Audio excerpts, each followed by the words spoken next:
Hello and welcome to the Card Deck Creator interview series with me, Ayesha Hilton. Today I'm very excited. I've got Sara Miles all the way from the US and we're talking about her gorgeous deck called the Divine Darling Affirmation Deck. Welcome, Sara. Thank you so much. Happy to be here. And where are you joining us from again? I've actually forgotten where you live. Yeah, I'm in California. I'm in the San Francisco Bay Area. Oh, beautiful. My son's actually going to California in February, so I'm super jealous. So, well, maybe you'll get to come visit. Yeah, that would be awesome. So tell me, so your deck's called the Divine Darling Affirmation Deck, and just tell me, how did you come up with the concept for your deck? Yeah, so the Divine Darling started as the concept is really that we are all one, right? Like all of us are one. So originally the intent was that it was going to be the exact same girl on all the cards with just like different skin tone color and different hair color, excuse me. But as we started working, with the artist and myself, it just ended up morphing a little bit. So, each card doesn't exactly look like the exact same girl, which is fine. But really the original premise, and it still is the same premise, that we are all one, we're connected. In the title Divine Darling, I call my friends darling, and we are all divine. So that's how the name came about. I think it's a very sweet endearment. Do you have your deck handy there? I do. So actually, maybe show us, and that will help people. I love the box and I love the design. Isn't it gorgeous? Like, just gorgeous. Thank you so much. Yeah, it was definitely, what's the expression? Effort of love. Yeah. Can I call it that? Creating it, because it took many, many, many months to create it, but definitely worth it. I worked with a young artist, lovely artist. She's actually at art school now. She went to university. Oh, wow. Because she's a fantastic artist. Yeah.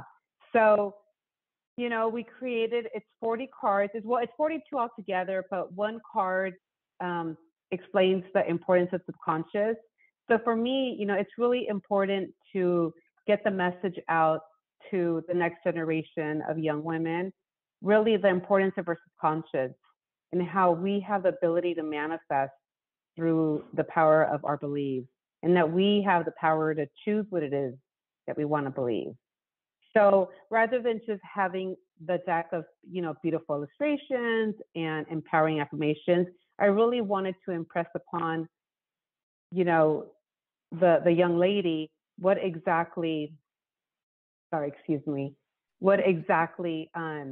the importance of subconscious is in reprogramming it. So I have a card on that. Then I have another dark card on tips and tricks and best practices, just so they, really, the best practice when reading an affirmation is early in the morning, when, maybe your mind isn't yet in its analytical mode. It's still relaxed and open to suggestions. So things like that, and, maybe posting it on your bedside and having it readily available. Beautiful. Can you show us some cards? Yeah, absolutely. So here's one. And it's always hard to get on Zoom. Yeah. I know. This one says, I'll read it to you. I make choices that are for my highest good. Beautiful. And it's a girl, enjoying the bath and some self-care. That's one example. Here's another card.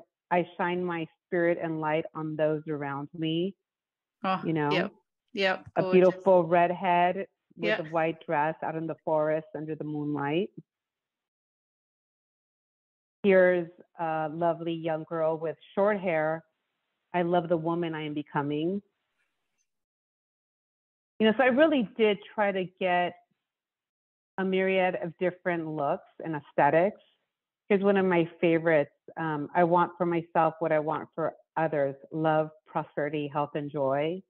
Oh, the colors are really rich and deep. Yeah. And so, you know, again, there's like 42 cards. Let me show you maybe just like a couple more that are really kind of fun. Here's a witchy one. I co-create the dream life I desire and deserve. Oh, but yeah, that's so cute. That's, you know, I call her the witch. You know, she's a little witchy. I love this one. This is like the meditating girl. I evolve in the direction I choose. So the artwork's just gorgeous. Thank you. A lot of effort went into it. I'll tell you that. And then here's just the last one I'll share. I free myself from the limitations of my ego so that I can embrace a life of joy and fulfillment. And it's a girl with a beautiful hijab. Beautiful. And so when you were working with the artist, did you give her the affirmations and did you give a description of what you wanted on it, or like what was that process like? Yeah, so I brainstormed like the different types of muses, you know, muses that I wanted. Like, well, for example, I was like, oh, I want a girl on the beach enjoying a cocktail. I want a girl in a glamorous dress. I want a girl shopping. I want a girl reading a book, you know, in the park. I want a girl walking her dog. So I kind of gave the theme and I provided the affirmations. And she was so skilled, like she would just start sketching. And then we had many, many Zoom calls. We would meet weekly. And then I'd give real-time feedback as she's sketching, you know, and as she's adding the color. So it was definitely like a, you know, a co-creation between her and I. That's beautiful. And then did she put the words on the cards, or did you put the cards into Canva and then do the words? You know, we actually did that letter, what you suggested. Originally, I had given her the affirmations, but she, and I don't know that she still uses the software, but I think it's called like Krita, if I remember correctly. And I don't think she uses it anymore, but it was great, I think, for her to draw. But when it came to actually doing text, it wasn't that friendly. So she suggested, because she knew I used Canva, why don't we import it into Canva? And I knew I was going to import it into Canva anyways, so that I could use it. She goes, why don't we add the affirmation in Canva? And I didn't know how that would work. And it's fantastic. Yeah. Because it gives me the ability later, like if I want to fine tune, like if I decide, oh, I'm not really, you know, I want to improve upon that affirmation message, I can. For example, I just this evening translated all my cards into Spanish. So I was able to enter the affirmation on my own, you know, rather than having to outsource that, because now I have it in Canva. I just, you know, replaced the text with the Spanish language. So yeah. And I think having like multilingual versions, like different language versions, is great because, you know, we live in an English-centric world, right? But Spanish and Chinese, basically, or, you know, Mandarin are the two other most spoken languages. And yeah, I think it'd be lovely. And you're from a Spanish, Hispanic background? Mm-hmm. Yeah, Central America. Yeah, so it's nice to honor that to your own history. And I think your cards speak to people from diverse backgrounds, which you did very intentionally. That's right. Yeah, I did really want to be very inclusive. Yeah. So you're going to release a print version in Spanish? I think I will. You know, I think right now I literally just released the deck a few days ago, hot off the press. So I am starting in small quantities in English, and I would love for it to take off and then for me to purchase the Spanish deck. Absolutely. Yes. And I think because you've designed it in such a, I guess, a funky sort of way, it's going to appeal to younger people, which is part of your intention. So I think that's really great. And so you're selling it on Etsy, and are you selling it through anywhere else or just Etsy at the moment? At the moment, it's just Etsy. Yeah. Yeah. And can I ask, who did you print with? I used Make Playing Cards, MPC. Yeah, good. Can I just look at the box again then? Because Yeah. Box looks really good. Yeah. Yeah, the box is very like professional, and I think the box really does give it, the professional look. And here's the back of the box. Yeah, beautiful. Yep. I show like 4 little thumbnails so that, the person who picks up the box and they can't open the box, they'll kind of get an idea of what's in store, what's inside. Because sometimes I see like boxes where the box doesn't give any indication of the artwork style, and then you open it and it's like a really big contrast, whereas that's a nice way to the peek inside model. Yes, absolutely. And and this is one of the cards. Yes. I actually just ended up using one of the cards. Yep. Oh, and let me show you the back of the cards. And here's the back. Oh, beautiful. Yes, nice and simple. And then you flip it over and you've got this whole story. Yeah. Mm-hmm. And the funny story behind the back is actually my wallpaper in my bedroom was the inspiration. I have wallpaper that I love. So I took the picture and I sent it to the artist. I was like, I want to base the back of the cards on my wallpaper. It's beautiful. Well, I just want to congratulate you on your deck. It's beautiful. As soon as I saw it, I think I saw it on Instagram first. I'm like, oh, I love that style, that artistic style that you were able to get with that artist. Do you have any tips for people who are working with someone else to design their cards, specifically more artistic people? Yeah. So, plan for it to be very interactive. Plan to invest time depending on how much say you want. And if it's your first deck, it definitely will take more time. I'm already starting a second deck, but because I've been through it once, I'm kind of figuring out, I'm streamlining. I'm learning ways to be more efficient, I guess you could say. Yeah. So what would be your one top tip for being more efficient? Oh my gosh, my one top tip, I will tell you right now, it would be to leave the bottom portion white. Yeah. Because there have been times on my card where my message is competing with the background. So in my next deck, I'm just going to leave it all white, and then there's no issue. It does make a big difference because you want it to be readable. And I saw you had a bit where it was a white background and then you had white text as well. So then you're having to do a shadow or something to make it stand out. Mm-hmm. Yeah. And we did add a shadow on all the text for that reason. Yeah, exactly. And that's one of the newbie things, right? Like you don't necessarily realize, but yeah. So think about where your text is going to go before you design so that the design will make it readable. Absolutely. And at the time I thought, well, we could put the text up here. We could put, we could move the text around, but I really like a streamlined look. So I really just preferred originally I thought, oh, well, it's okay. We'll just put the text wherever there's space. But no, I really like it to be in the same spot on every card, at least for my deck.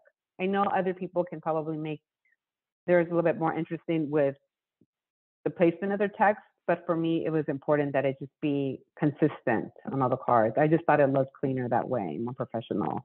I'm the same. I like all mine in a similar spot, and I don't like sort of chaos on the card. I like the synergy between the cards. So yeah, and I think you've done a really good job with that. So is there anything else you would say to anyone just starting out with their card deck design journey that, from what you've learned doing your first deck and starting your second? Just do it. Don't get stuck in analysis paralysis, because I'll tell you, even when the creative process took long, it didn't have to take that long, but I was working with, a younger artist, and we both agreed that school came first.